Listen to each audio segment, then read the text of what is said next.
요즘 간증하는 사람들이 많이 있습니다. 또 여러분들이 인터넷을 통해서 간증자들의 간증도 자주 접할 수 있습니다. 연예인들의 간증은 사람들에게 관심이 많습니다. 그래서 교회에서 연예인들을 초청해서 간증도 듣고 또 사례금도 이렇게 많이 주는 것을 볼 수 있습니다. 어떤 분들은 요구하는 경우도 있습니다. 저희 교회도 초창기에는 이 연예인들이 몇 분 다녀갔었습니다. 이분들의 그 간증이 참 귀하지만은 시간이 지나고 보면 간증대로 살지 않기 때문에 다시 옛날 모습으로 돌아가기 때문에 연예인 간증을 그 이후로는 안 하기로 했습니다. 간증은 성도가 하나님과 동행한 삶이고 어려운 가운데 하나님께 기도함으로 하나님께서 응답해 주신 기적을 체험한 이야기들입니다. 그런데 자칫 잘못하다 보면은 이 간증이 개인의 자랑으로 흘러갈 수도 있습니다. 간증은 예수 믿는 사람에게는 누구나 있어야 됩니다. 예수 믿고 난 후에 변화가 있기 때문입니다. 변화 자체가 간증입니다. 신앙에는 체험이 중요합니다. 이론이 아니고 체험적 신앙을 가져야 됩니다. 그런데 그 체험이 성경보다 더 중하게 생각해서는 안 됩니다. 그 체험이 성경적 권위를 가져서도 안 됩니다. 본문의 내용은 사도 바울의 간증입니다. 옛날이나 지금이나 참된 복음이 있고 거짓된 복음이 있습니다. 우리 주변에 이단들이 많이 있습니다. 처음에 누군가가 복음을 전할 때 우리는 의심하게 됩니다. 도대체 이 사람이 누구냐? 어디서 배웠느냐? 마찬가지로 바울에 대해서도 사람들이 궁금했습니다. 도대체 이 사람이 누구냐? 어떤 사람은 저 사람은 교회를 핍박하던 사람이다. 이 사람은 누구한테 배웠는가? 이 사람은 유대교에서 율법을 배운 사람이고 가르친 사람인데 어떻게 복음을 전할 수 있는가? 여러 가지 그 의문점에 대해서 분명히 사도 바울이 이런 점에 대해서 나는 누구다? 이런 사실을 간증하는 것이 본문의 내용입니다. 형제들아 11절에 보니까 내가 너에게 알게 하노니 내가 전한 복음이 사람의 뜻을 따라 된 것이 아니다. 사도 바울이 복음 전도자가 된 것은 내가 원해서 된 것이 아니고 하나님의 뜻 속에 되었듯이 내가 전하는 복음도 내 생각이나 내 이론이 아니고 하나님의 뜻대로 하나님의 말씀대로 전하는 것이다. 나는 단지 그것을 전달할 자뿐이라고 말씀합니다. 우리 모두는 복음을 전하는 사람입니다. 복음의 내용을 변절시키거나 각색해서는 안 됩니다. 전도하면서 우리가 상대에게 이해시키고 또 설득하기 위해서 잘못 복음을 전하면 안 됩니다.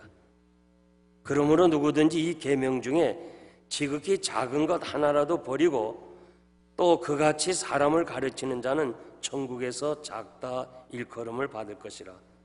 바르게 가르치면 천국에서 크다는 일컬음을 받으리라고 그랬습니다.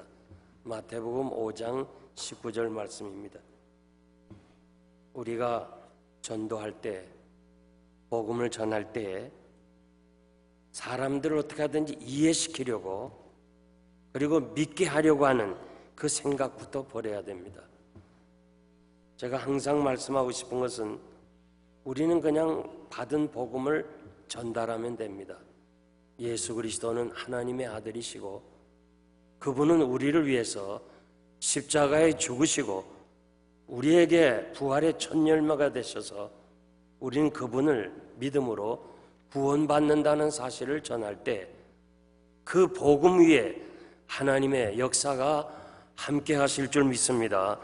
행여나 우리가 더하거나 빼거나 그런 실수를 하지 않아야 할 것입니다. 12절에 보니까 이는 내가 사람에게서 받은 것도 아니요 오직 예수 그리스도의 계시로 말미암은 것이니라. 사람들은 지식을 전수받기 위해서 스승을 찾아가게 되고 또 유학을 하게 됩니다. 사도 바울은 개정하기 전에 유대 랍비들에게 가말리엘 문화에서 교육을 받았습니다. 그리고 그가 다메섹에서 예수를 만난 후에는 그가 누구에게 배웠다는 그런 기록이 없습니다. 사람에게서 받은 것은 완전하지 못하고 예수 그리스도에게서 직접 받았다고 그럽니다. 여기 계시라는 말은 이 감추어진 것을 드러낸다 그런 뜻입니다.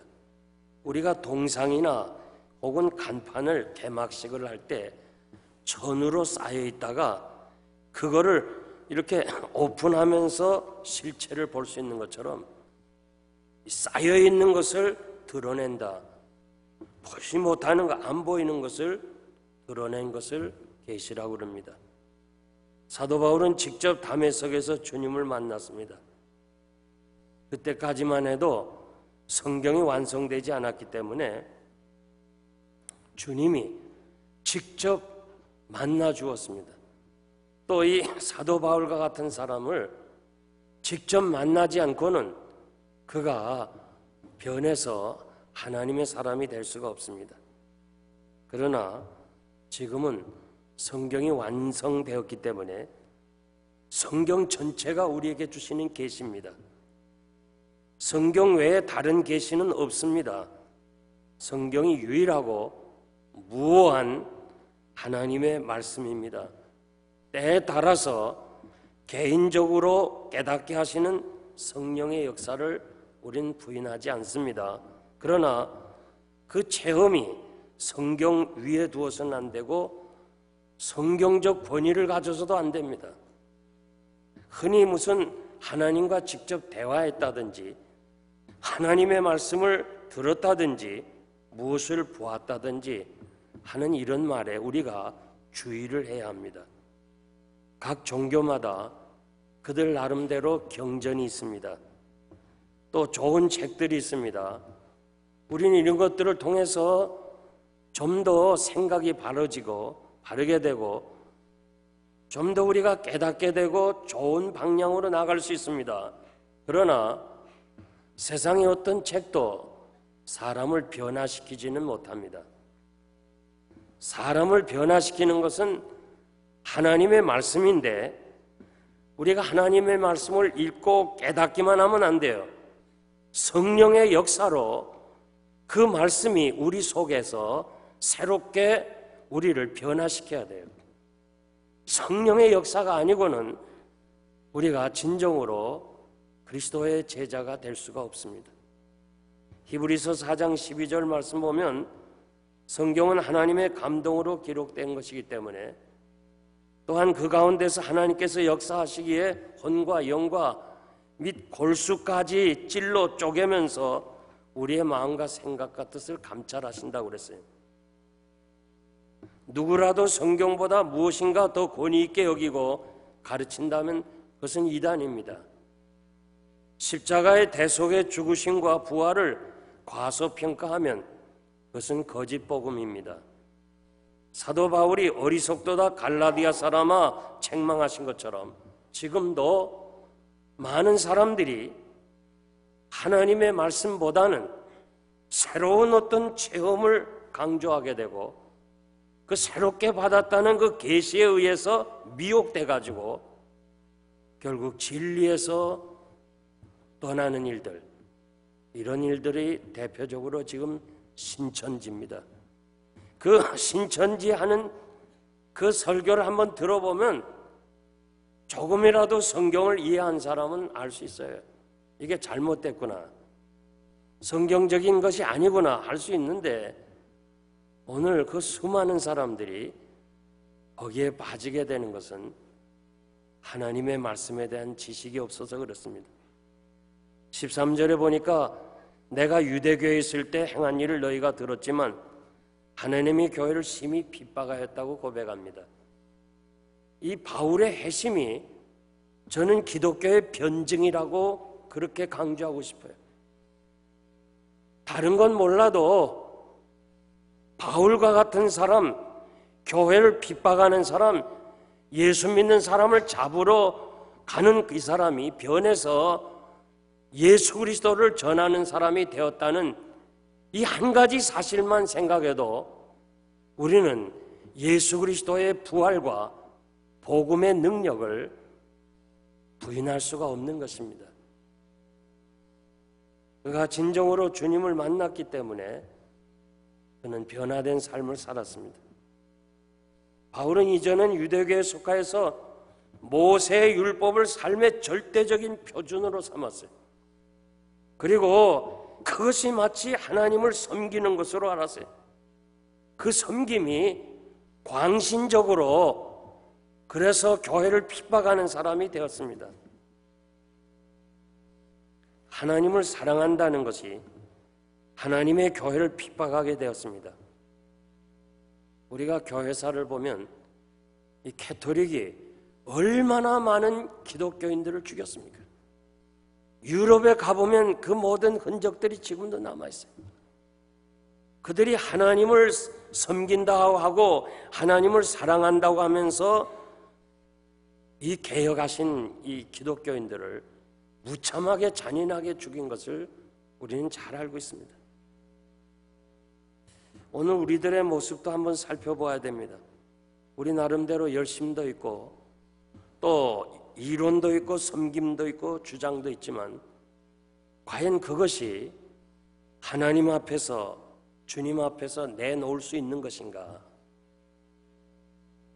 과거에 우리 한국교회 이 안을 살펴보면 교회 안에 의자가 들어온다는 것 때문에 얼마나 많이 싸운지 몰라요.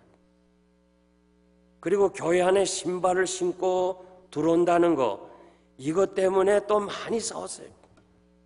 지금은 교회 안에 신발을 신고 들어온다고 누가 뭐라는 사람 없어요. 지금도 한국교회 가보면 강단에는 여기는 신발을 신어도 강단에는 또 신발을 벗어야 돼요. 그래서 우리는 외국 문화에 접한 우리들이 한국교회 가서 다시 신발을 벗고 스리퍼를 신고 강단에 서는 것이 상당히 낯설어요. 제가 일전에도 말씀드렸지만 제가 섬기던 후암제일교회가 비교적 최초로 이 교회 안에 수세식 변소가 들어오면서 목사와 장로가 서로 싸웠어요. 지금 교회 지으면서 수세식 변소가 교회 안에 들어온다고 반대할 사람이 아무도 없어요.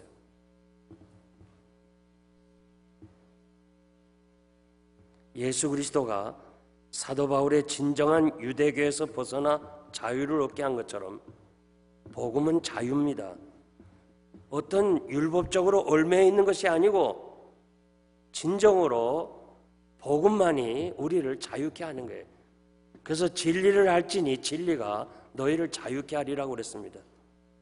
내가 동족 중에서 여러 영갑자보다 유대교를 지나치게 믿어 내 조상 유전에 대하여 더욱 열심히 있었다고 그랬습니다. 지나치게라는 말은 길을 밝힌다, 길을 개척한다는 뜻이에요.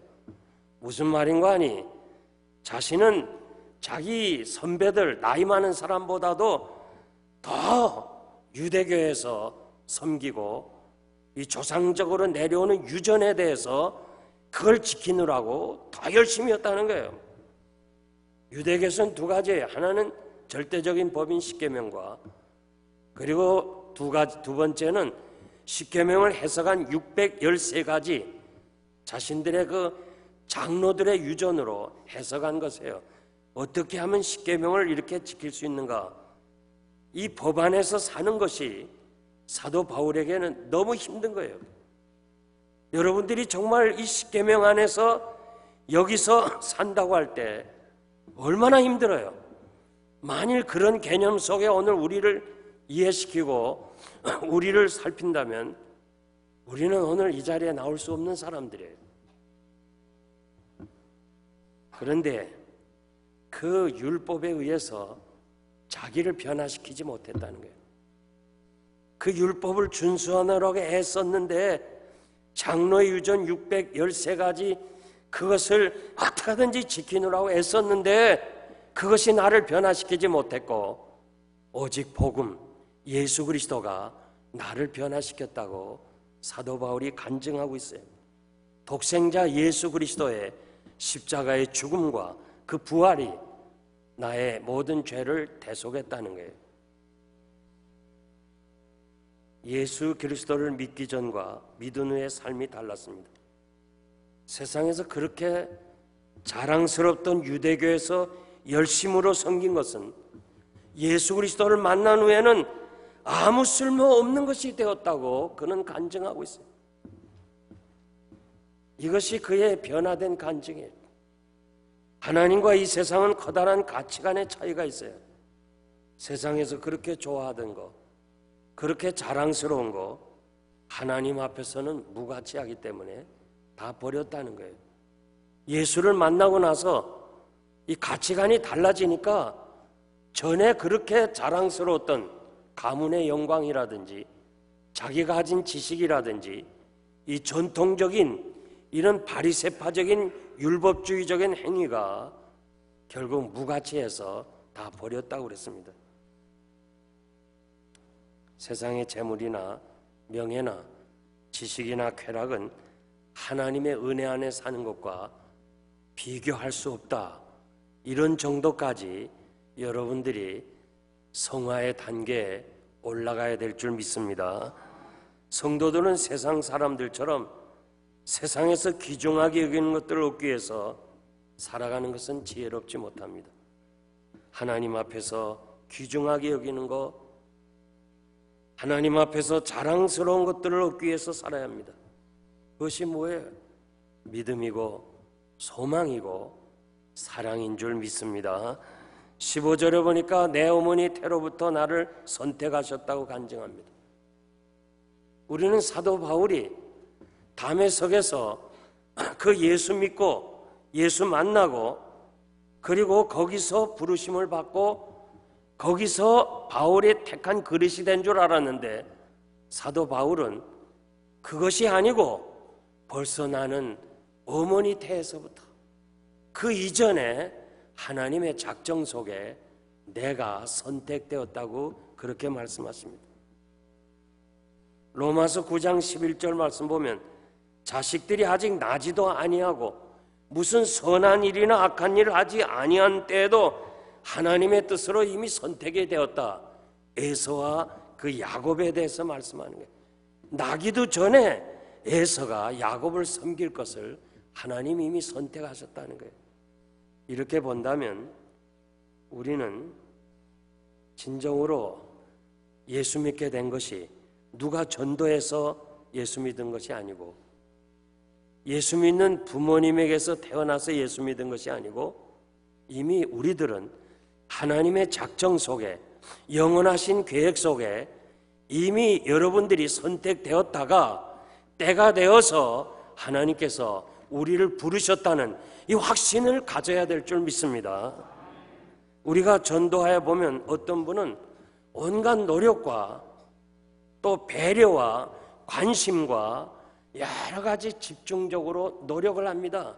어떻게 하든지 저 사람을 예수 믿게 하려고 애씁니다. 그런데 예수 안 믿는 거예요. 우리 예사초가 또 되면은 또 우리가 또 많이 전도해요. 그 전도할 대상자들이요 아마 우리 교인 통해서 여러 번 들었을 거예요. 그래서 또 그분들이 이번에 올는지 몰라요. 그것도 선물 받아갈 거예요. 아마 집에 가보면 우리가 준 선물로 가득 찼을 거예요. 그런데 예수를 안 믿는 거예요. 그렇게 사정하고 그렇게 자녀들이 눈물로 자식 소원 들어달라는데 예수 안 믿는 거예요. 근데 어떤 사람은 별 그렇게 얘기도 안 했는데 예수 믿으라 하면 기다렸듯이 그래 가겠습니다. 이런 사람이 있어요. 뭘 말해요? 하나님의 선택된 사람이 있다는 거예요. 하나님께서 택한 백성은 지금 우리 주변에 누군지 모르지만은 많기 때문에 우리가 가서 그냥 전도만 하면 그들이 하나님 앞으로 돌아오게 되는 것이요. 예수 믿는 사람이 있고 예수 믿어주는 사람이 있어요. 교회 나오는 사람이 있고 교회 나와주는 사람이 있어요. 우린 정말 분간할 수 없어요. 그런데 중요한 것은 마지막 가보면 알아요. 마지막 임종 때 보면 알아요. 그때 정말 진짜와 가짜가 구분이 되는 거예요. 그때는 속일 수가 없는 거예요. 반드시 구별해야 되는 날이 와요. 16절에서 17절 말씀 보니까 그 아들을 이방에 전하기 위하여 그를 내 속에서 나타내기를 기뻐하실 때 내가 혈육과 의논하지 않고 사도들을 만나지 아니하고 아라비아로 갔다고 간증합니다. 자신이 다메섹에서 예수 만난 거 이거 본인 외에 누가 알겠어요? 내가 만난 주님 어떻게 설명하겠어요? 내가 설명하고 이 말로 그렇게 표현을 해서 듣는 사람이 변화를 받겠어요? 사도 바울이 내가 이제 복음의 증인이 되겠다 그렇게 할 때에 결국 그 주변에 있었던 많은 그 율법 학자들이 그들과 같이 배웠던 사람들이 사도 바울을 그냥 두겠느냐 그 말이에요. 그리고 이 바울이 자기가 사도들을 만났을 때 사도들이 믿어주겠어요. 교회를 잔해했던 사람, 교인들을 핍박하고 죽이고 다메섹에서 예수 믿는 사람을 잡으러 갔던 사람인데 사도들이 그들을 영접하겠어요. 그러니까 그는 아라비아로 직접 아무도 만나지 않고 아라비아로 가서 3년을 지냈습니다. 저는 이 바울의 간증을 제 자신이 체험했기 때문에 잘 알아요. 정말 받은 자 외에는 모르는 거예요. 은혜를 받은 자가 어떻게 받지 않는 사람과 의논해서 되겠어요? 특별히 신학교를 가거나 혹은 선교사로 나갈 때에 이게 의논해서 되는 게 아니에요. 부르심 받은 이 자체가, 섬기는 자체가 의논해서 결정하는 것이 못 됩니다. 그래서 사도 바울은 아무도 만나지 않고 아라비아로 가서 3년을 있었습니다. 아라비아가 도대체 어딘가, 그리고 그곳에서 무엇을 했느냐, 거기에 대해서는 성경에 언급이 없습니다. 그래서 저는 신학교 3년 다니는 동안 우리 신학생들이 이랬어요. 우리가 바울의 아라비아 3년, 광야 3년처럼 우리가 이 3년을 여기서 그냥 지내는 것이다. 정말 아라비아 사막 광야를 잘 모르지만은 저희들이 다닐 때 사당동 산골짜기는 아라비아 사막과 같이 그렇게 광야처럼 살게 되었습니다. 여러분, 우리가 이 세상에 살면서 무엇보다 우선해야 될 것, 무엇보다도 우리가 우선해야 될 것이 하나님과의 관계입니다. 사람과의 관계 때문에 하나님의 일을 소홀히 해서는 안 돼요. 사람과의 관계 때문에 주일 성수 못하는 거 조심해야 돼요. 사람들과의 관계 때문에 교회를 떠나고 하나님을 떠나게 되면 잘못된 거예요. 사람과의 관계가 잘 되는 것은 먼저 하나님과의 관계가 잘 돼야 돼요. 난 항상 우리가 이 청교도의 신앙을 따라가야 되는데 하나님과의 관계가 바로 되어야 사람들과의 관계도 바로 되는 거예요. 하나님과의 관계가 바로 되지 아니하면 아무리 사람들과의 관계가 잘 되고 싶어도 잘 될 수가 없는 거예요. 시편 146편 3절에서 5절까지 보니까 방백들을 의지하지 말며 도울 힘이 없는 인생도 의지하지 말지니 그 호흡이 끊어지면 흙으로 돌아가서 당일에 그 도모가 소멸하리로다. 야곱의 하나님으로 자기 도움을 삼으며 여호와 자기 하나님에게 그 소망을 두는 자가 복이 있다. 방백을 의지하지 말고 자신의 인생을 의지하지 말고 하나님을 의지하는 자가 복이 있다고 이렇게 말씀해 주었습니다. 18절에서 24절 내용을 보면 저는 일종의 이력서라고 해석하고 싶어요. 이력서를 보면 그 사람이 어떤 사람인가, 어디서 출생했는가, 무엇을 배웠는가, 무엇을 했는가, 그거 알 수 있듯이 오늘 이 18절에서 14절 보면 자기 자신을 소개하는 거예요. 예루살렘을 방문하였다는 거예요. 거기서 베드로와, 게바는 베드로를 말하는데 베드로와 야곱 외에는 다른 사도를 만나지 않았다는 거예요. 사람들이 자신이 사도권이 사도들 의해서 세워진 거라 그렇게 오해하는 사람이 있어서 나는 15일 동안 예루살렘에서 게바와 야고보 외에는 만나지 않았다는 거예요. 그러면서 15일 동안 무엇을 배우겠느냐? 나는 하나님이 세워주셨고 주님을 만났다는 이 자신을 소개하는 겁니다. 내 자신의 지금 이렇게 얘기하는 것이 하나님 앞에서 거짓말하는 게 아니라는 거예요.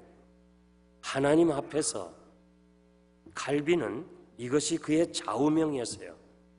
호람되어라고 하나님 앞에서 사는 것, 언제나 하나님을 의식하고 그 앞에서 부끄러움 없이 사는 것이라고 그랬어요. 여러분들이 지금 자동차를 타고 가다가 폴리스가 있는데, 폴리스가 보이는데 그 앞에서 붉은 불 통과할 사람 있어요? 그 앞에서 막 스피드를 더 낼 사람 있어요? 지금 폴리스 앞에서 폴리스가 보면 더 빨리 달리는 사람, 병원에 가야 될 사람이에요. 벌써 그냥 달리다가도 폴리스가 있으면 뭔가 부담스러워서 그냥 스피드를 더 늘리는 거 알잖아요. 더 이렇게 컨트롤해서 줄여야 되는데 우리가 그것처럼 하나님 앞에서 살자 이거예요.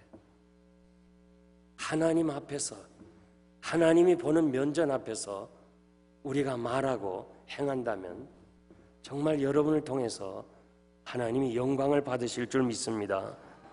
두 번째, 그 후에 수리아와 길리기아 지방으로 갔다. 사도 바울은 자신이 이리로 가려는 뜻이 아니었어요. 그런데 예루살렘에 올라왔다가 이렇게 복음을 전하면서 헬라파 유대인들이 바울을 죽이려고 음모를 꾸밉니다. 그래서 할 수 없이 이 사실을 알고 있는 성도들이 그를 피신시켜서 가이사를 통해서 그의 고향인 길리기아 지방으로 돌아가게 했어요.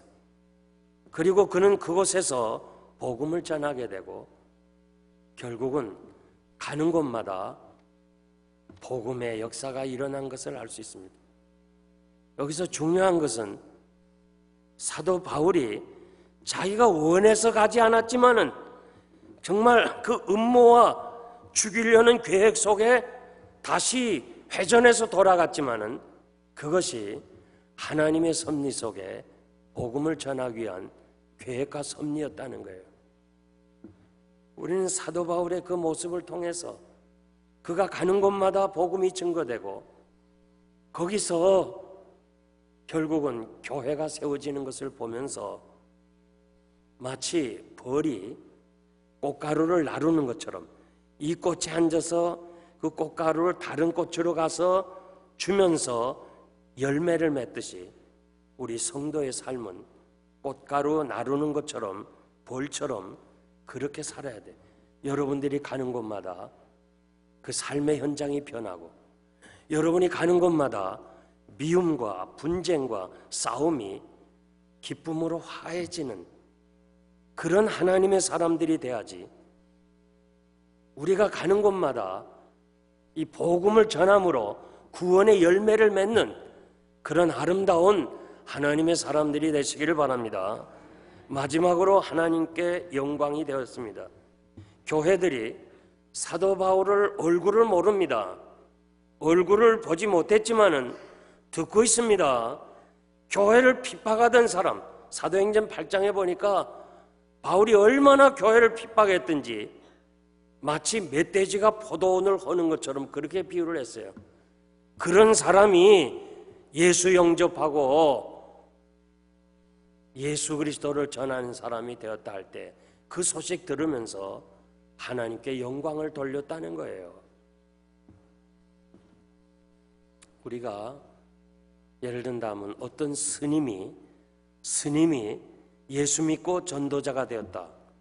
얼굴은 보지 못했지만은 그런 소식 들을 때 얼마나 감사해요.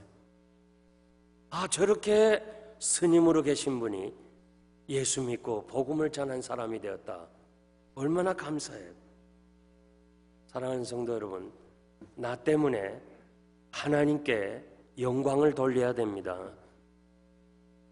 진정 여러분들이 정말 여러분 사람 한 사람을 통해서 하나님께 많은 사람들이 영광을 돌려야 될 줄 믿습니다.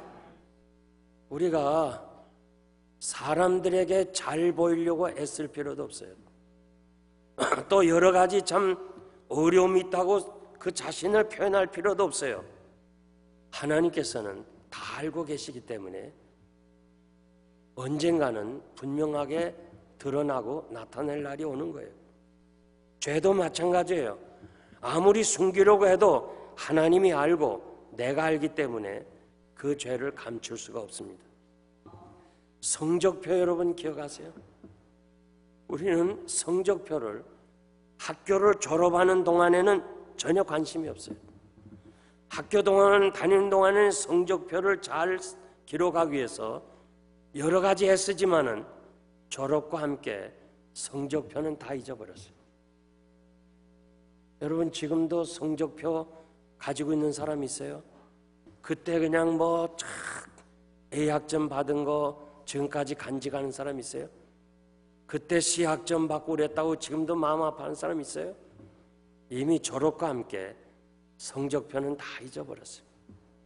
그런데 중요한 것은 우리의 삶 자체가 하나님 앞에서 성적표가 돼야 돼요.